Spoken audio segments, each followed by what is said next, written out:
y a des gens qui se disent qu'ils ne se voient même pas en train de mettre, je ne sais pas combien de millions dans une œuvre d'art, sans prendre en compte le fait que si l'artiste il arrive à ce niveau de sa création, il a eu à faire tellement de sacrifices. C'est pas juste, il a une toile, il a tracé, pourquoi je vais acheter ça? Non, non. C'est que tu n'as pas compris l'essence. Et que ça, je pense, c'est un manque d'éducation.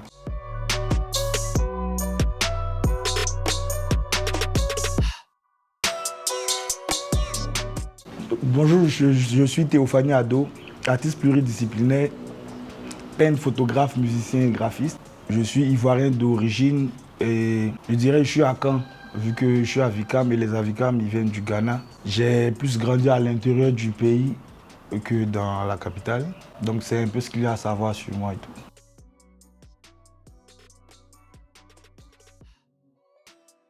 Sur différents plans, hein. Moi je dirais, sur différents plans. Parce que on s'explique toujours de la culture ou pas, ou d'autres cultures. Mais moi, je pense que mon travail il est plus focus sur la culture à Caen. Et précisément sur les femmes dans la société africaine. Et que chez les Akans, le système linéaire, il est matrilinéaire. Donc la femme représente beaucoup dans mon travail. Moi, je ne vais pas m'enfermer dans un médium du tout.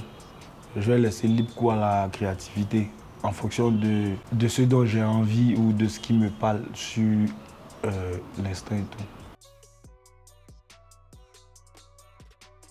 Dans le quotidien, dans la ville, les gens qu'on croise, je tire mon inspiration aussi dans la femme, je dirais.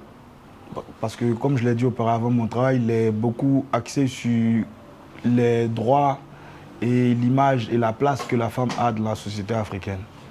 Donc c'est un peu ce qui m'inspire dans mon travail.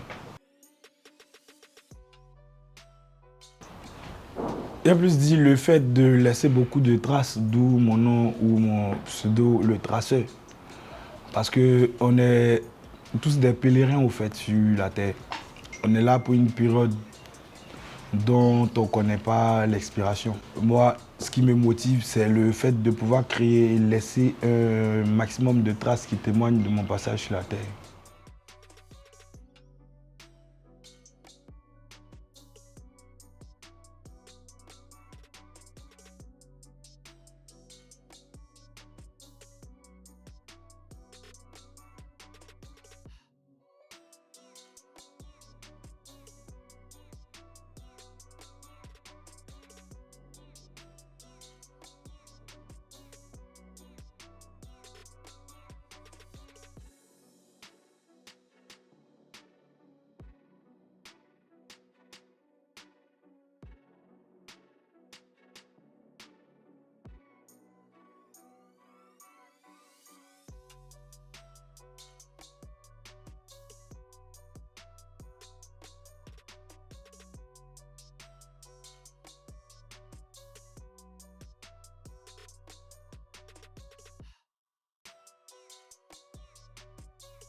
Bon, je pense que là englobe le domaine de la vie le plus important parce que si on prend la peine de regarder l'espace dans lequel on évolue, il y a de là un peu partout, que ce soit la nature, dans le ciel, dans le sol ou le sous-sol, tu vois, là et partout. Et l'avantage de là dans la société, au fait, c'est que là permet de communiquer.